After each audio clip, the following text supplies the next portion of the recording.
Good morning বন্ধুরা, তোমরা সবাই কেমন আছো? আশা করি সবাই খুব ভালো আছো। আমরাও সবাই খুব ভালো আছি। আমি পারমিতা, তোমাদেরকে নতুন একটা ব্লগে অনেক অনেক স্বাগত জানাচ্ছি। তো পুরো ব্লগটা দেখতে থাকো, আশা করি তোমাদের খুব ভালো লাগবে।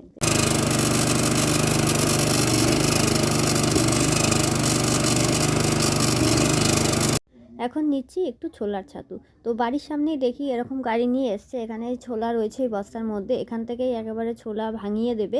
তো বেশ ভালো লাগলো ব্যাপারটা দেখে। দোকান থেকে তো প্যাকেট কিনে আনা হয়, কিন্তু এই ছাতু খেয়ে দেখি, পরে খেয়েছিলাম অবশ্যই, খেতে কিন্তু খুবই ভালো ছিল।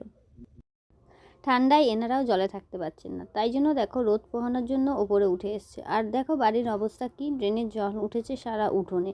তো ড্রেন পরিষ্কার করে না ঠিক মতন, যার জন্য আমাদের এই ভোগান্তি ভুগতে হয়। তো কি আর করা যাবে। তো দেখো এই যে রোদ্দুরে পোহাচ্ছে এইখানে, দেখেছো? এটা কিন্তু আমাদের এই বাড়ির সামনের এই ড্রেনেই থাকে, এখন ঢুকেছে বাড়ির মধ্যে। এইখানটায় বসে রয়েছে, এত কথা বলছি আমরা সামনে গিয়ে, মা এসে থালা পেটালো তাও গেল না। তো অনেকক্ষণ পরে এইটা কিন্তু গেছে নিজের জায়গা মতন, মানে ড্রেনে চলে গেছে। এই যে কলপাড়ের পাশে যে ড্রেনটা এইখানে থাকে, এই যে এবার যাওয়ার চেষ্টা করছে কিন্তু যেতে পারছে না। যাই হোক, তো ওকে ওর মতন ছেড়ে দিই, ওর মতন আসবে, ওর মতন যাবে। কিন্তু রাত্রিবেলায় একটু ভয়ের ব্যাপার, জিমে যাওয়ার ব্যাপার থাকে যেহেতু। দিনের বেলায় অতটা ভয়ের কিছু নেই, রাত্রিবেলায় একটুখানি আলো ফালো ছাড়া কিন্তু যাওয়াটা একটুখানি রিস্ক হয়ে যায়, যদিও এইসব কিছু করে না। Good evening. তো রেডি হলাম, এখন একটুখানি বেরোচ্ছি, তোমাদের দাদাভাই আমাকে দিয়ে আসবে। যাচ্ছি হচ্ছে একটু পার্লারে, দিদি যাবে, তো দিদির সঙ্গে একটু পার্লারে যাব, কারণ অস্মিতার বার্থডে আসছে খুব তাড়াতাড়ি। তো ও ব্লু প্লাক করতে আসবে, আর আমিও দেখি চুল কাটার ইচ্ছা আছে, যদি চুল কাটি তাহলে তোমাদের সঙ্গে অবশ্যই শেয়ার করব। তো চলো সঙ্গে থাকো, দেখতে থাকো। পার্লারে চলে এসেছি। তো পুজোর সময় কিন্তু এখানেই এসেছিলাম, তোমরা ভিডিওতে দেখেছো, কারণ দিদিরা এখানে আসে বলে ওর সঙ্গে আমি এখানেই চলে আসি। তো দুজনেরই হয়ে গেছে কমপ্লিট, এখন বেরিয়ে যাব এখান থেকে। তো ওখান থেকে বেরিয়ে দেখো আমরা চলে এসেছি কিচেন কুইনে, মানে টোটো রেস্টুরেন্ট যেটা বলি পুজোর সময় আমরা যেখানে খেতে এসেছিলাম সেটাতে। এখানে এসে আজকে একটা নতুন জিনিস ট্রাই করলাম। এটা কি বলো তো? এটা হচ্ছে আমুদি ফ্রাই।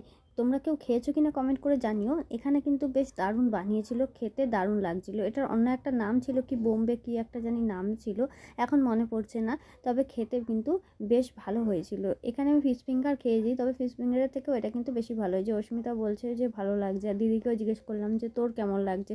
সবার থেকে ফিডব্যাক নিয়ে তারপরে কিন্তু আমি খেয়েছি, আগেই আমি খাইনি। যাই হোক, তবে আমারও খেয়ে বেশ ভালো লেগেছে। তো দেখো কীরকমভাবে খাচ্ছি দুজনে মিলে।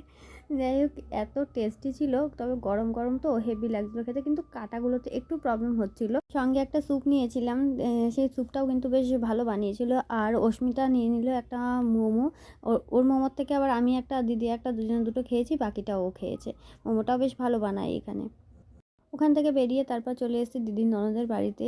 এখানে আজকে চুল কাটবো, লেয়ার কাটবো, কারণ এই সর্দি খুব সুন্দর চুল কেটে দেয়। কারণ আমার দিদিও কিন্তু এই সর্দির কাছেই চুল কাটে, খুব সুন্দরভাবে চুল কাটে, লেয়ারটা দারুণ কাটে। তো পার্লারে আর না কেটে সর্দির কাছেই চুল কাটতে চলে এসেছি। তো দেখো চুলটা কাটার পর কত সুন্দর লাগছে। আর চুল কাটার কারণ কি জানো তো? এত হেয়ার ফল হচ্ছে, আমি জাস্ট পাগল হয়ে যাচ্ছি, মানে টাক পড়ে যাচ্ছে বলতে পারো। সেই জন্যই চুলটা কেটে ছোট করে ফেললাম। তো কেমন লাগছে চুল কাটার পর তোমরা কিন্তু কমেন্ট করতে ভুলো না, অবশ্যই কমেন্ট করো, যে ভালো লাগলেও বলবে আর খারাপ লাগলেও বলবে। কারণ তোমরা শুধু ভালো ভালোই বলে যাবে, আমার খারাপটা বলবে না, সেটা তো হয় না। তাই সবটাই কিন্তু তোমাদের কাছ থেকে আমি আশা করি। তো ভালোটা ভালোই বলবে আর খারাপটা খারাপই বলবে। তো বাড়িতে চলে এসেছি, বাড়িতে এসে দেখো ফুল প্যাকিং হয়ে বসেছি, কারণ প্রচণ্ড ঠান্ডা লাগছে, তাই এই জ্যাকেটটা পরে নিয়েছি।